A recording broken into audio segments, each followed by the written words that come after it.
going on? What's going on? What's going on?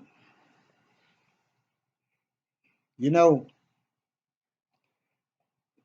some of those videos that I made talking about leases and the purchase and lease with an option and rental agreements, but it dawned on me because I ain't gonna leave you hanging, man. I ain't gonna leave you hanging because some of this stuff that I'm talking about, um, I know a lot of people don't know, and the people that's in that profession, they do.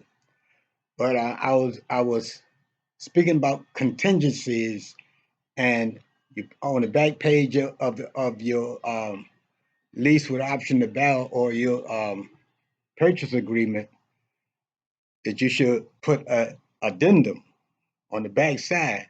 And I know a lot of people are probably saying, "What's that?" Because the first time the relatives and decades ago said something to me about an addendum, that's what I was thinking. It sounds like there's something crucial, don't it? But like I was saying, it ain't nothing but a piece of paper. Look at here. This is an addendum, man. This is an addendum. Have I used them? More times than I can count. More times than I can count. Look at it. I'm gonna see if I can get it up there where the camera can read it.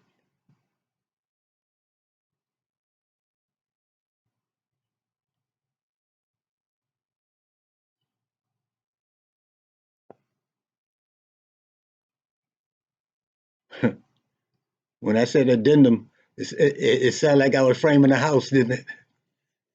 Ain't but a piece of paper, man. And on this right here, you can put all your contingencies. You know, the real estate professionals, I'm talking about the investors,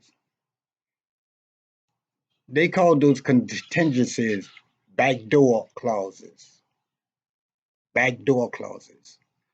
In case you want to back out the door, in case you want to back away from the deal at no expense. That's why I say it's imperative to annotate that on that addendum. Yeah, that it ain't a piece of paper, man. When I was trying to share it, it sounded like it was a whole lot, didn't it? And on this addendum, anything or any threat that you might have, you can put it on there. Make sure it don't happen, and if it do happen, you're covered. Understand what I'm saying?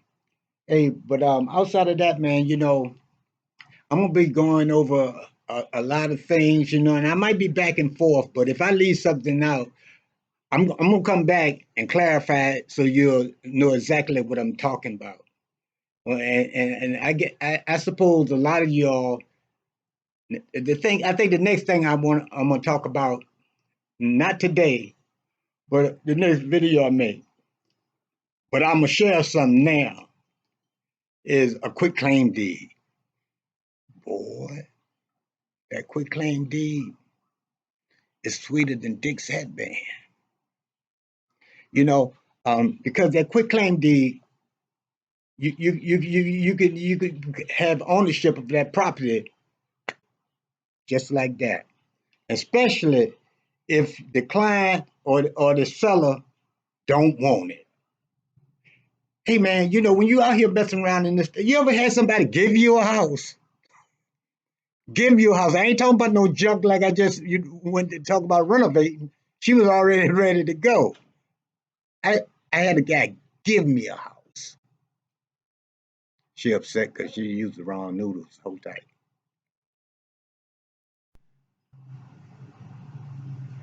She want to have things so right and so perfect for me.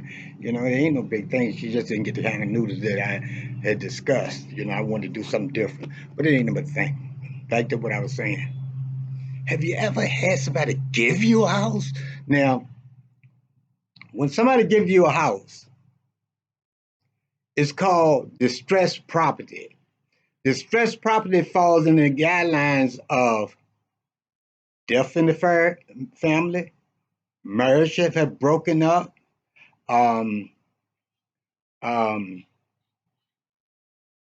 it can have a lien on it that the people can't, or taxes, and people can't, rectify it. Anything, is distress.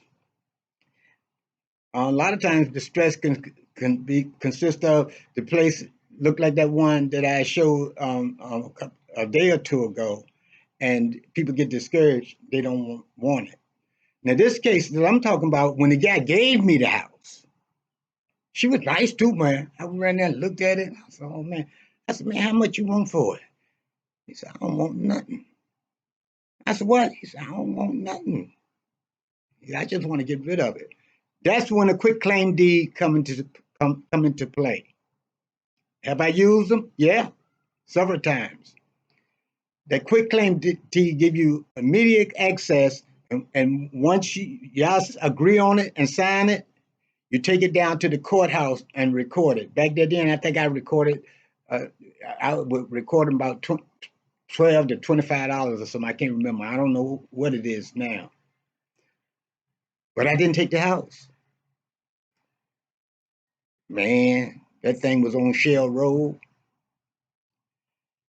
and that crack was flossing. And that whole area, the whole strip where that house was, man, I said, I can't mess with that. Even though I would have loved to have it. But I wouldn't have been able to rent it, man, because that crack thing, that epidemic, she was at all times high on Shell Road down up in there until them boys come out of New York and showed them how to clean it up.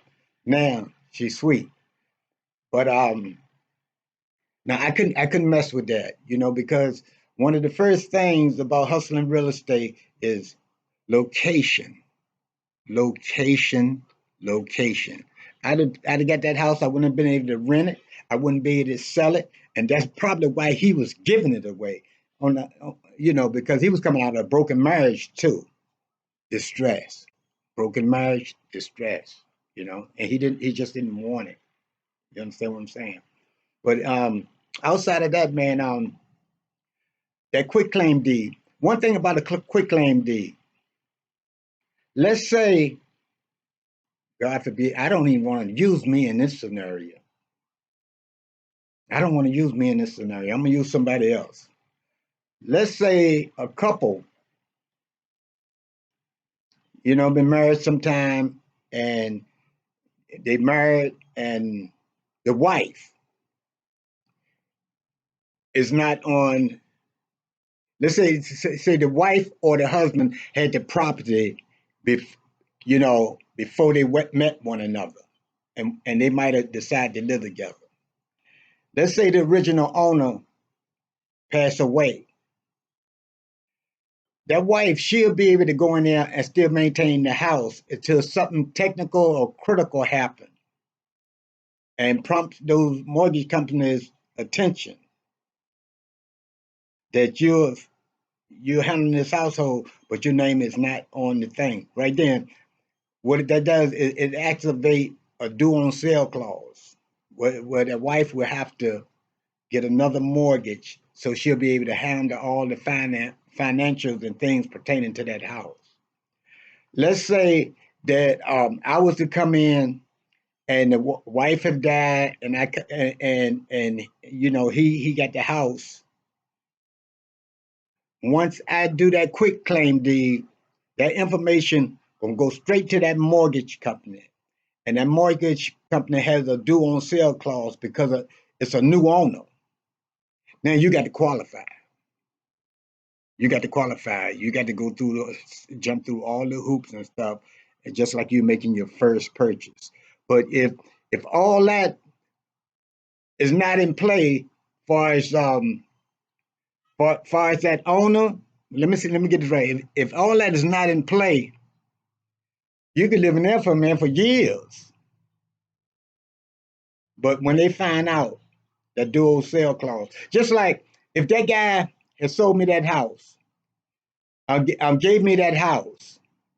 Um, First thing, you don't know what he owe on it. You don't know what taxes is owed on it. You don't know what type of liens that's owed on it.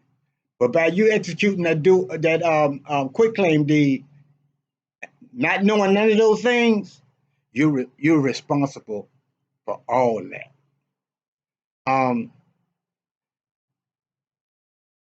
my first wife, I had lived in the house after she had left. I lived in the house for some years, and she found a place that she wanted to buy, but my credit was bad, boy.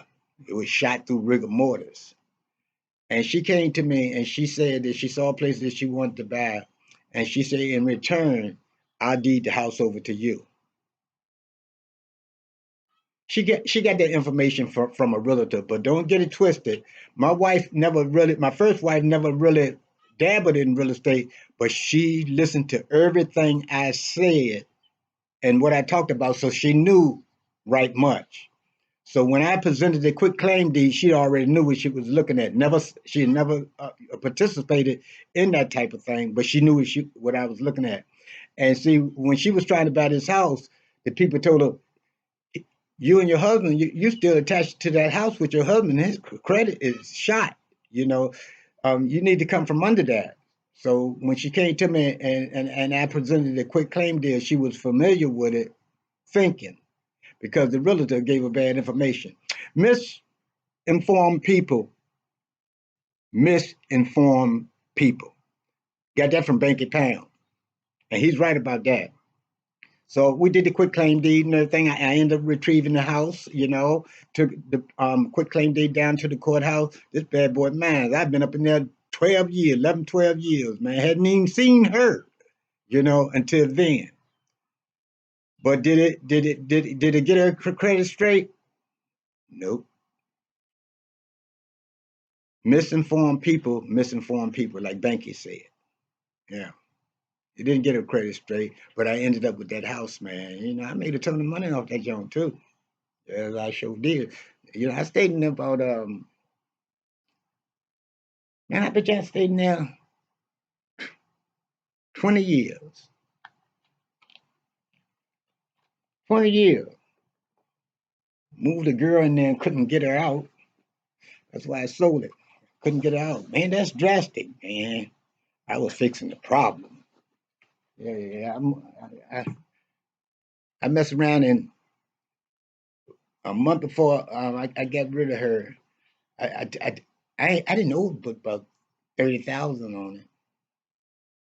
When I bought it, it was 45,000. Can you believe in 20 years I still owed it 30,000 20 years? And I took it to the bank and I refinanced it for about 65, 69 or something. They give me $25,000 cash, just slid it right on top, across the counter. All them dudes in there with tattoos on them, right at their Bank of America. I said, lady, you got to put that in something. Put it in a box or something, and give me all this money, with the bands around it. Man, I'm gonna tell you, that's a good feeling, baby. Especially back there then. That's been about almost 20 years ago. You know, you go in there, man, and I refinanced that house, man, and they sitting there counting that money in the machine.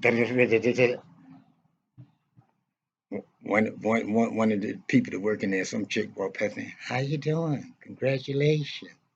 What you do? Sell your house? I'm watching that counter. you know, I'm watching that counter. You know what I'm saying? And then it wasn't even a month. She wouldn't leave. So I turned around and I put the house on the market. Now this is 1 month apart. Right after I refinanced it for about 65, 69,000, I put it on the market. Now I owe 65,000 some odd dollars. I put it on the market. A realtor came in there and for 106. And the homeowner, Navy guy, he came in there and bought the house and gave me 108. I didn't even ask for it. Well, now, I got the 25 and then I got the other 70 or something thousand dollars, man. I was just like a fool. Yeah, because I was wilding then. You got to understand, I was wilding then, but I still knew how to put my hands on that paper. But I was wilding, man, and they sold that house within 30 days. Sold it so fast, man. I had to call my niece and say, "How much is your rent?" She says, "Uncle Bert, it's $700 a month."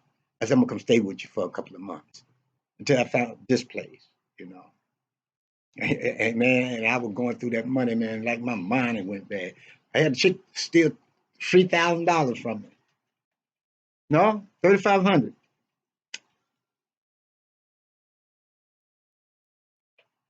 Later on, she got arrested for a little while, but down the line, she ran across another girl that I knew, and she said, the girl asked, "Why you do that to Bert?"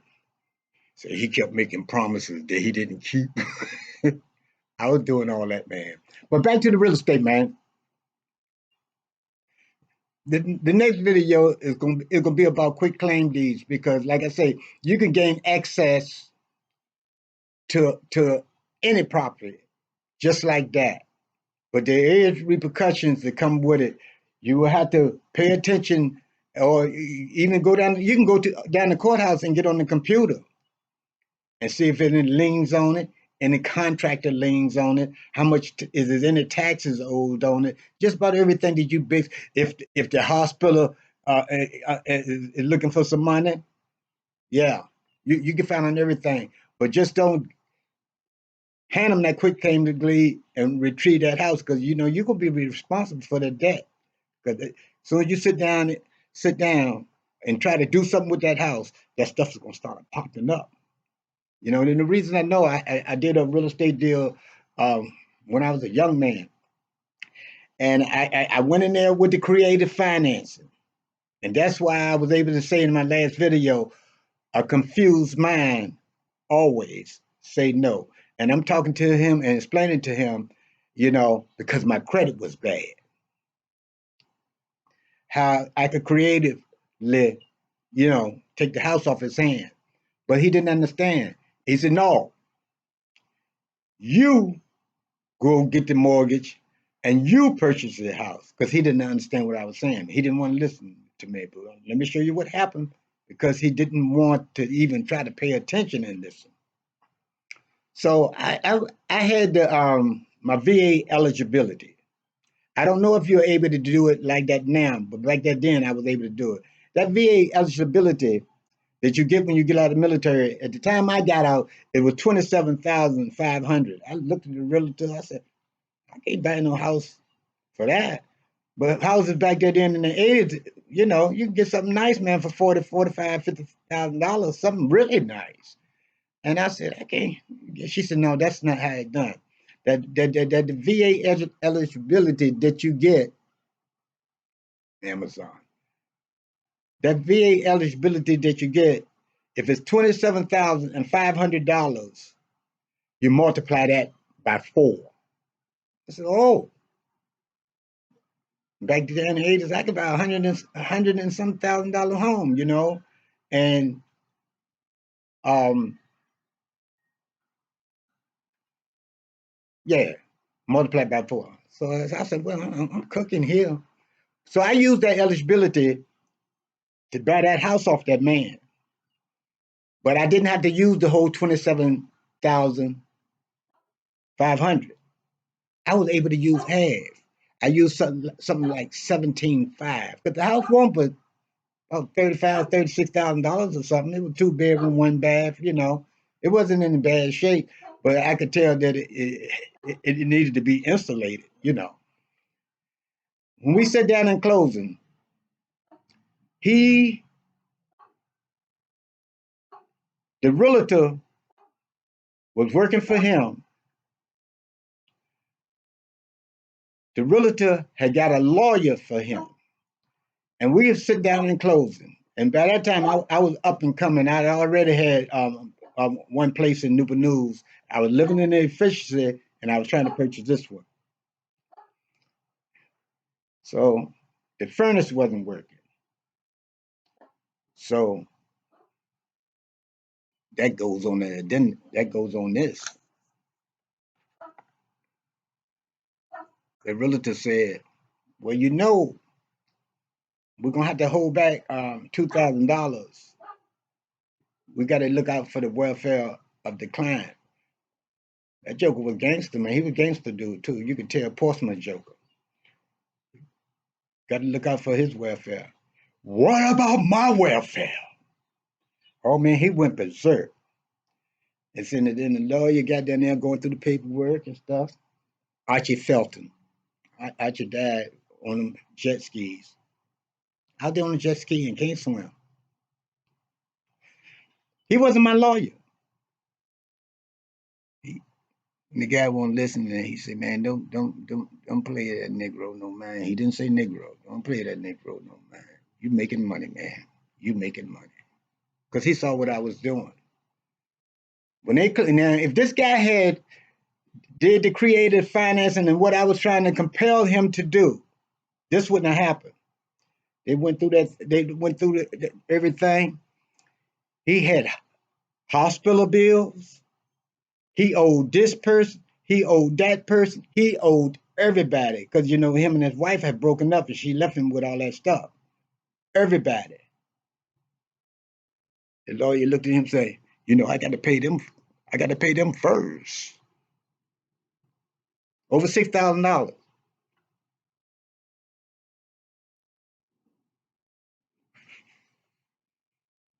And he got to hold back $2,000 of my money because that furnace won't work. You know, if he did that creative financing with me, there's a strong possibility I would have let the furnace go. Hey, I got that. Because he was working with me. But those are the things that happen. So you don't want to execute a quick claim deed without knowing what's attached to that real estate because you can hurt yourself. But like I said, it ain't nothing but paper, man, and you don't have to. Now it's much easier. You can do it right from this. Back then, when I was coming through the ranks, man, that was leg work, baby. You had to go down there and get down there and have them people to pull this up and pull that up. And then I was down there and I met a few investors, that was affiliated with the people down in court records and stuff. And them investors was down there finding the deals, distressed properties.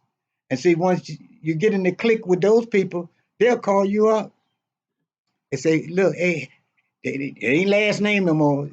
Hey, Don, this lady, so and so, so and so, and this property is so and so, so and so. He go down and get the deals. He probably was paying them too. Some come up, give me a call. I got something for you. But I thought I would share this with you, and I'm going to come back with more in reference to that quick claim deed that you think it got so much writing on it. It ain't nothing but a tool, baby. It ain't nothing but a tool. Imagine, man, this is what I do.